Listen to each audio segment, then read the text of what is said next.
Gempor habis-habisan sekarang, KKB Papua makin ngenes, pasukannya saja cuma sisa. Kabak Penum Divisi Humas Polri Kombes Ahmad Ramadan mengabarkan kondisi terkini tentang kelompok kriminal bersenjata di Papua. Ia mengatakan jika saat ini anggota KKB diperkirakan hanya menyisakan 150 orang saja. Kurang lebih, anggota KKB itu 150 orang yang militan, ungkapnya Rabu 19 Mei kemarin. Namun pihaknya tidak mengetahui persis jumlah simpatisan KKB tersebut. Ia menjelaskan saat ini mereka yang dikategorikan anggota KKB adalah yang melakukan penyerangan menggunakan senjata api.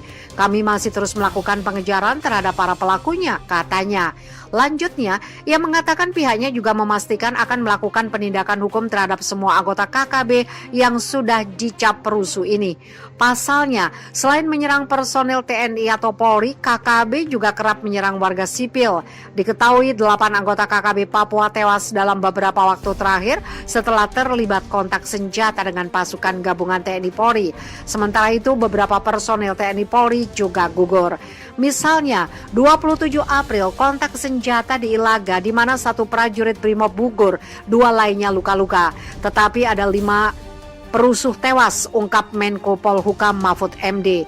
Ini kejahatan perusuh warga sipil sasarannya, merusak fasilitas publik dan objek vital, tegas Mahfud. Kelompok tersebut semakin terdesak kelompok kita dan sekali lagi pengejaran untuk menyelamatkan rakyat, katanya.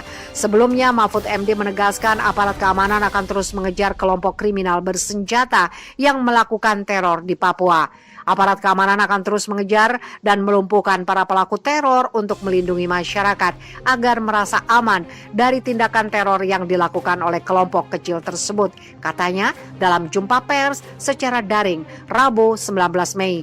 Setelah ditetapkan KKB sebagai kelompok perusuh, aparat keamanan berusaha dan cukup berhasil saat ini memisahkan antara masyarakat sipil dan para pelaku teror, jadi tugasnya memisahkan yang pokok.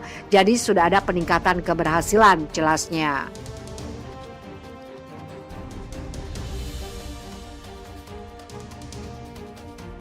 Satgas Nemangkawi masuki area kekuasaan KKB Papua di Ilaga. 1 personel tertembak, ini kronologinya. Berikut kronologi Satgas Nemangkawi memasuki area kekuasaan KKB Papua di distrik Ilaga Utara pada Selasa 18 Mei.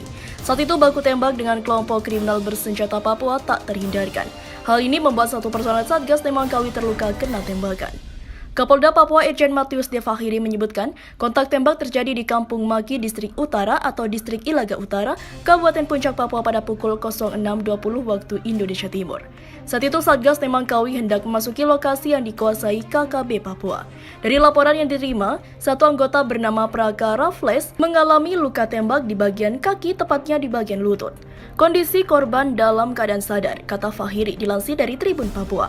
Fahiri menyebutkan Praka Raffles masih berada di lokasi sembari menunggu jemputan untuk dievakuasi guna mendapatkan perawatan medis.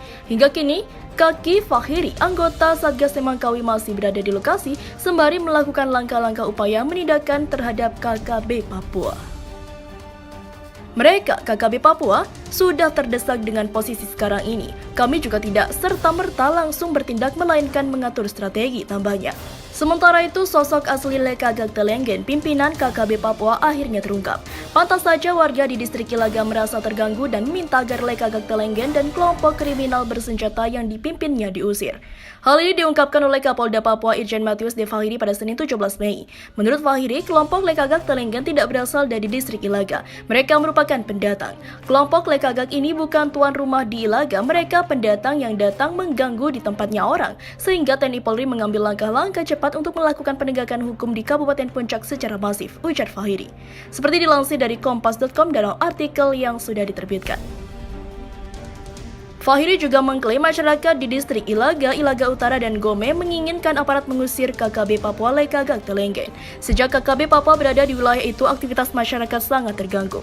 Mereka harus keluar dari 3 distrik utama dikarenanya memang masyarakat sudah disampaikan ke pemerintah. Mereka sangat terganggu dengan kehadiran kelompok Lekagak CS tersebut, kata Fahiri. Sebelumnya, terungkap cara Satgas Nemangkawi membedakan antara perusuh KKB Papua dengan warga sipil.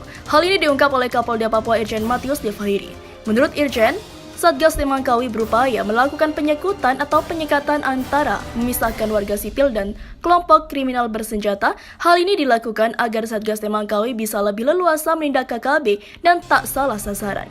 Dilansir dari Antara, Fahiri menyebut Satgas Temangkawi berupaya memisahkan warga sipil dengan KKB Papua khususnya di sekitar Ilaga. Aparat, kata Fahiri, telah melakukan penyekatan atau penyekatan agar KKB tak leluasa bergerak dan bergabung dengan warga sipil. Tim Satgas Temangkawi berupaya melakukan penyekatan agar ruang gerak anggota KKB Papua tidak leluasa, ucap Fahiri. Fahiri mengatakan situasi keamanan di Ilaga sudah bagus dan kondusif. Yang pasti apa yang dilakukan anggota dalam penanganan KKB Papua sudah terukur, pungkas Fahiri.